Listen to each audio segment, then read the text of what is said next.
നമസ്കാരം. എല്ലാ U K മലയാളികൾക്കും ഗുഡ് മോർണിംഗ് യുകെയുടെ മോർണിംഗ് ന്യൂസിലേക്ക് സ്വാഗതം.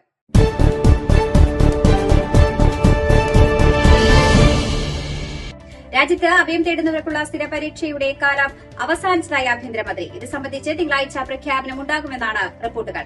അഭയാർത്ഥി അപേക്ഷകളും ബോട്ട് വഴിയുള്ള കടന്നുകയറ്റങ്ങളും കുറയ്ക്കുന്നതിനുള്ള സർക്കാർ ശ്രമങ്ങളുടെ ഭാഗമായാണ് ഈ നീക്കം. പുതിയ പദ്ധതി പ്രകാരം അഭയം ലഭിച്ചവർക്ക് അവരുടെ സ്വദേശ രാജ്യം സുരക്ഷിതമാണെന്ന് വിലയിരുത്തുന്ന സമയത്ത് അവിടേക്ക് തിരിച്ചു പോകേണ്ടതായി വരും. നിലവിൽ ബ്രിട്ടനിൽ അഭയാർത്ഥികൾക്ക് 5 വർഷത്തെ താമസാനുമതിയാണ് ലഭിക്കുന്നത്. അതിനുശേഷം അവർ സ്ഥിര താമസത്തിനും പിന്നീട് പൌരത്വത്തിനുമായി അപേക്ഷ നൽകുവാൻ യോഗ്യത നേടും. എന്നാൽ ഇനി മുതൽ അത് താൽക്കാലിക താമസാനുമതിയായി നൽകും. കാലാവധി കഴിഞ്ഞാൽ അവർക്ക് വീണ്ടും അപേക്ഷിക്കേണ്ട സാഹചര്യമുണ്ടായിരിക്കും. അനുമതി പലതവണ ദീർഘിപ്പിക്കാൻ കഴിയുന്നവർക്ക് പൌരത്വം നേടുന്നതിന് കൂടുതൽ പ്രയാസകരമാകും. റിമംബറൻസ് സൺഡേ ചടങ്ങിൽ അഡ്മിറൽ വേഷത്തിൽ ഒരാൾ വേഷം ധരിച്ച് എത്തിയതായി ആരോപണം. ഇയാൾക്കെതിരെ പോലീസ് കേസെടുത്തു. ക്വിഡ്നെഡിലെ ഹാർലിച്ചിൽ നിന്നുള്ള 64 വയസ്സുകാരനായ ജൊനാഥൻ കാർലിക്കെതിരെയാണ് പോലീസ് കേസെടുത്തിട്ടുള്ളത്. ചടങ്ങിൽ ഇയാൾ ഉയർന്ന റാങ്കിലുള്ള നേവി ഓഫീസറുടെ വേഷം ധരിച്ച് എത്തിയെന്ന പരാതിയുടെ അടിസ്ഥാനത്തിലാണ് north Wales police case register ചെയ്തിട്ടുള്ളത്. നവംബർ 9 കോൺവേയിലെ ലാൻഡ്നോയിൽ നടന്ന ചടങ്ങിലാണ് ഇയാൾ നാവിക ഉദ്യോഗസ്ഥന്റെ യൂണിഫോം ധരിച്ച് പങ്കെടുത്തത്. അനുമതിയില്ലാതെ സേനയുടെ അടയാളമുള്ള വസ്ത്രം ധരിച്ചതിനാണ് ഇയാൾക്കെതിരെ കുറ്റം ചുമത്തിയിട്ടുള്ളത്. പ്രാഥമികമായി ലഭിച്ച വിവരങ്ങളുടെ അടിസ്ഥാനത്തിൽ പോലീസ് അന്വേഷണം ആരംഭിച്ചിരുന്നു. ഇതാണ് പ്രതിയെ വേഗത്തിൽ പിടികൂടുവാനും കേസ് നടപടികളുമായി മുന്നോട്ടു പോകുവാനും സാധിച്ചത്. സംഭവം പൊതുജനങ്ങൾക്കിടയിൽ വലിയ ആശങ്കയാണ് സൃഷ്ടിച്ചിട്ടുള്ളത്.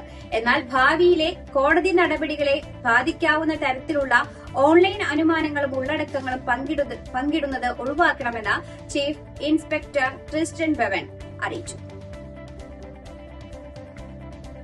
സ്റ്റേറ്റ് ആർട്ട് ഗാലറികളിലെ ഒഴിവിലേക്ക് അപേക്ഷിച്ച വിദ്യാർത്ഥികളുടെ വ്യക്തിഗത വിവരങ്ങൾ, വിലാസങ്ങൾ, ശമ്പള വിവരങ്ങൾ, റഫറിമാരുടെ ഫോൺ നമ്പറുകൾ തുടങ്ങിയവ ഓൺലൈനിൽ ചോർന്നതായി ദി ഗാർഡിയൻ റിപ്പോർട്ട് ചെയ്യുന്നു. 100 കണക്കിന് പേജുകൾ വരുന്ന ഈ രേഖകൾ സർക്കാർ സഹായത്തോടെ പ്രവർത്തിക്കുന്ന ടേറ്റ് ഓർഗനൈസേഷനുമായി ബന്ധമില്ലാത്ത ഒരു വെബ്സൈറ്റിലാണ് പ്രത്യക്ഷപ്പെട്ടിട്ടുള്ളത്.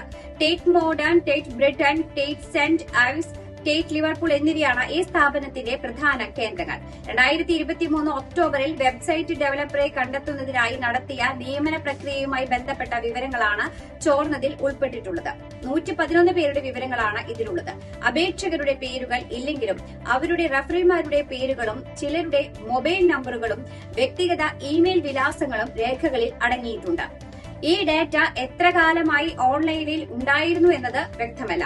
UK ഇൻഫർമേഷൻ കമ്മീഷണറുടെ ഓഫീസ് റിപ്പോർട്ട് ചെയ്യുന്ന ഡാറ്റ സുരക്ഷാ ലംഘനങ്ങളുടെ എണ്ണം നിരന്തരം ഉയരുകയാണ് എന്നതാണ് സൂചിപ്പിക്കുന്നത്. 2022 2000-ലധികം സംഭവങ്ങൾ റിപ്പോർട്ട് ചെയ്തപ്പോൾ ഈ വർഷം ഏപ്രിൽ ജൂൺ കാലയളവിൽ അത് 3200-ലധികമായിട്ടാണ് ഉയർന്നിട്ടുള്ളത്.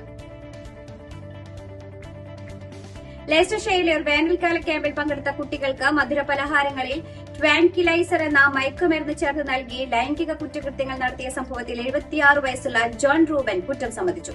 13 വയസ്സിന് താഴെയുള്ള 2 കുട്ടികൾക്കെതിരെ ലൈംഗിക അതിക്രമം ഉൾപ്പെടെ 17 കുറ്റങ്ങളാണ് ലേസ്റ്റർ ക്രൌൺ കോടതിയിൽ പ്രതി സമ്മതിച്ചിട്ടുള്ളത്. ഒരു ആൺകുട്ടിക്കെതിരെ നടത്തിയ ലൈംഗിക കുറ്റകൃത്യങ്ങളിൽ 1 ഇയാൾ നിഷേധിച്ചിട്ടുമുണ്ട്.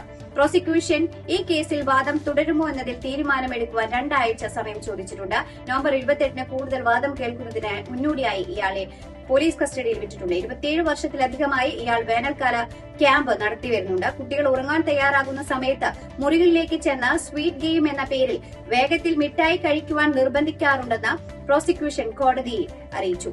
പോലീസ് നടത്തിയ പരിശോധനയിൽ റൂബന്റെ ഉപകരണങ്ങളിൽ നിന്ന് 50-ൽ കൂടുതൽ കാറ്റഗറി എ ഉൾപ്പെടെയുള്ള അശ്ലീല ബാല വീഡിയോകൾ പിടിച്ചെടുത്തിരുന്നു.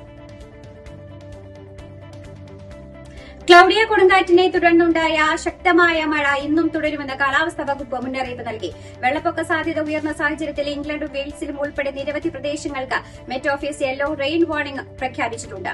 വെള്ളിയാഴ്ച ഉണ്ടായ കനത്ത മഴയുടെ പ്രളയ സാധ്യതയുടെയും പശ്ചാത്തലത്തിൽ ദശലക്ഷക്കണക്കിന് ആളുകൾക്ക് യാത്രാ ബുദ്ധിമുട്ട് അനുഭവപ്പെട്ടു. തിങ്കളാഴ്ച മുതൽ വെള്ളിയാഴ്ച വരെയുള്ള കാലയളവിൽ വടക്കൻ ഇംഗ്ലണ്ടിലും മിഡ്ലാൻഡ്സിലും ഉൾപ്പെടെ തണുപ്പ് കടുത്തേക്കുമെന്നാണ് UK ഹെൽത്ത് സെക്യൂരിറ്റി മുന്നറിയിപ്പ് നൽകുന്നത്. London, Paddington, Bristol, special, Swansea റൂട്ടുകൾ ഉൾപ്പെടെ നിരവധി റെയിൽ പാതകളിൽ വെള്ളം കയറിയതോടെ റെയിൽ അടച്ചിട്ടിരിക്കുകയാണ്. ട്രെയിൻ സർവീസുകളിൽ താമസവും റദ്ദാക്കലും ഉണ്ടാകുമെന്ന് നാഷണൽ റെയിൽ മുന്നറിയിപ്പ് നൽകിയിട്ടുണ്ട്. മാഞ്ചസ്റ്ററിലെ ലാപ്ലാൻഡ് UK ഉൾപ്പെടെ ചില ഇവന്റുകൾ മരങ്ങൾ വീണതിനെ തുടർന്ന് റദ്ദാക്കിയിട്ടുണ്ട്.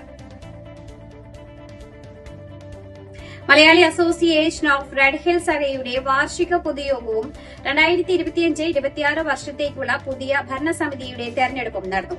റെഡ് ഹിൽസ് സെന്റ് മാത്യൂസ് ഹാളിൽ ചേർന്ന പൊതുയോഗത്തിൽ മാർച്ച് സെക്രട്ടറി സ്റ്റാൻലി പ്രാവില വാർഷിക റിപ്പോർട്ടും ട്രഷറർ ജെനി മാത്യു വരവ് ചെലവ് കണക്കുകളും അവതരിപ്പിച്ചു.